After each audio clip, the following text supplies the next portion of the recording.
Tinipon ni Kuya ang mga housemates para sa isang mahalagang anunsyo. Housemates, dumating na ang takdang panahon para harapin ninyo ang inyong ikatlong duo battle. Isang task ang kailangan ninyong paglabanan bilang duos. Dahil ang magwawagi dito ay magkakaroon ng immunity sa darating na nominasyon.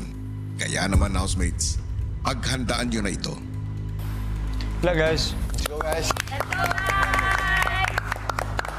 Isa ka pa. Matapos ang anunsyo, kanya-kanya ng paghahanda ang mga duos. Good luck. Good luck. Galingan mo, ha? Ikaw din, ha? Pisikalan ba to? Kaya to. Jesus, I love you, shoes. We got this, please, Jesus Christ. Thank you, Lord. Thank you, Lord. We glorify you, Jesus Christ. Pray for immunity. Immunity, strength. Maya-maya si Dustin kinausap naman ang kaduo na si Cyril. Ha? Komportable ka. Sige, oo, para hindi ako pangunahan ng kaba.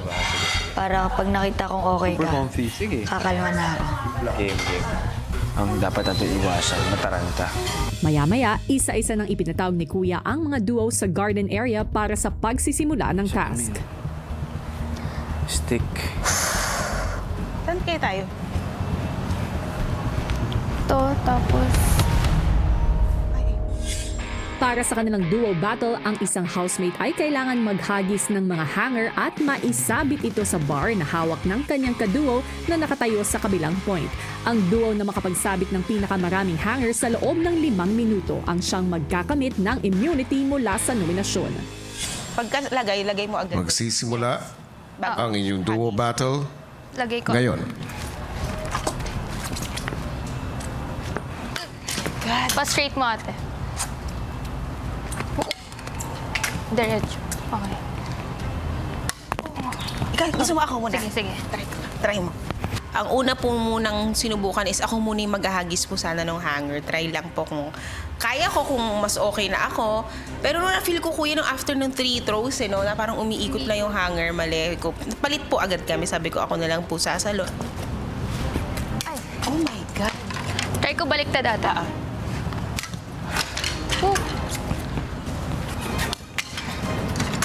Challenging po talaga siya kasi medyo masakit talaga siya sa likod, kuya. At hirap ako mag-stretch, no? Hirap ako mag-stretch. Taas mo ka. Okay. Yan, nice. Yun, kailangan lang namin mag-warm up siguro or mababad para mas magawa po yun ng maayos. Go lang. Take your time. Sige. Sige lang.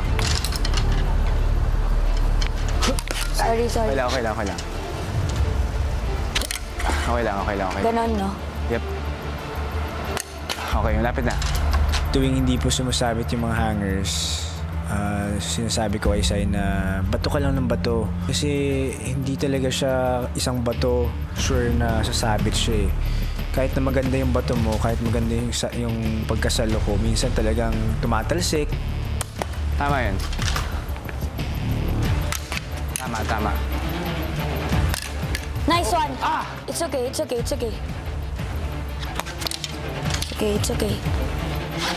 Every time po na may maghahang na dun sa pole, tas biglang mahuhulog or iikot or masyadong malakas yung ano ko na sumabit lang pala or nag-slide lang pala sa pole.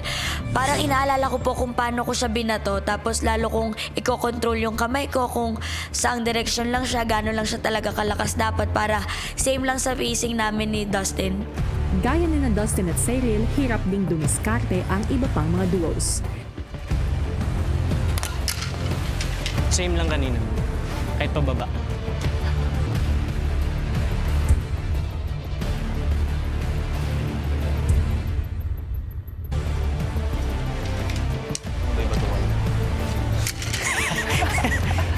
Same.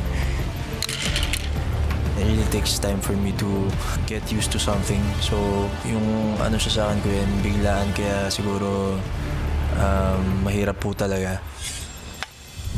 Bakla, ang hirap. Yan. Tama yun. Oh, bakla. Carry lang. Kaya. when we overanalyze things or yung mismong task na realize namin na mas humahaba yung oras na nasayang namin more than pagka like in-speed up namin yung mga bagay.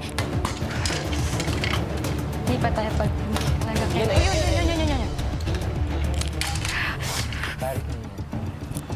Yun! Yun! Mula sa pagiging hirap noong una ay unti-unti nang nakuha ni Mika at Esnir ang tamang galaw sa pagbato at pagsalo.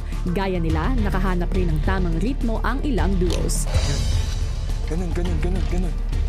Kuya, hindi kami nagpalit ng pwesto since parang komportable naman kami sa roles namin. Siyempre, since time-based din to kuya, gusto namin is maging consistent yung maging output namin.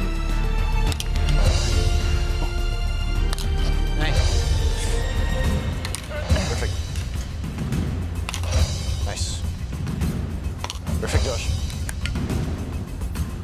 Perfect. Bigla pong uminit yung kamay ko. Nagdire-diretso po yung paghang namin ni Josh. Sabi lang. Go. Yun! This is where the real battle really begins. This is where the real fight begins. It's time for the fire to ignite. Diba? I mean, it's always been there, but it has to ignite even brighter. Yun! Kaya ba? Community. Courage. Community. Strength. Go, shoes. Kati pa. Yun! Tapos na ang oras. Okay. Tuloy lang. Di ba tapos? Nice one. Tapos ha? Yes. Kulang pa to. Hindi rin biro yung magiging premyo namin. Hindi po basta-basta makukuha or magigain o ma-earn yung immunity po. And sobrang big deal yun for us. Sorry. Tapos na ang oras. Try kong gato, steady lang ako. Sige. Nice. Kung papalarin po sana kami yung makakuha ng immunity medal po, immunity para wala na kaming laking kabawasan po kasi nun kuya every week hindi na kami makakabahan kung may manonominate ba kami. Tapos na ang oras. Matapos ang task, tinipon ni Kuya ang lahat para sa mahalagang anunsyo. Housemates, sa inyong naganap na third duo battle, isang duo ang nakapagsabit ng pinakamaraming hanger sa loob ng 5 minuto. At ang duo na iyon ay kayo,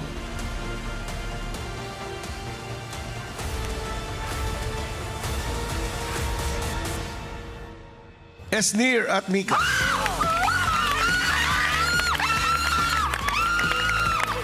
Kapag nakasabit po kami ng hanger, smirking deep inside lang ako, ganun lang ako.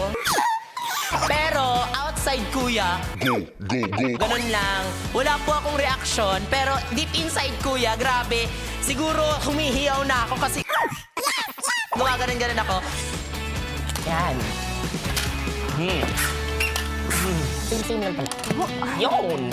Kayo ay nakakuha ng 29 points. Congratulations! Kayo ang nakakuha ng immunity mula sa nominasyon. Lahat kami nagpe-pray for immunity pag nandyan siya at pag may chance kami makuha siya. Pero will na lang po talaga ni Lord yung masusunod. So, sobrang saya ko po, Kuya. Thank you so much po. Mas na-motivate po talaga ako na gawin pa talaga yung best ko po sa mga other tasks po na duo battles po, Kuya. Kasi, syempre, habang paliit po kami ng paliit dito, mas pa-importante at mas pa-importante po yung worth po ng immunity.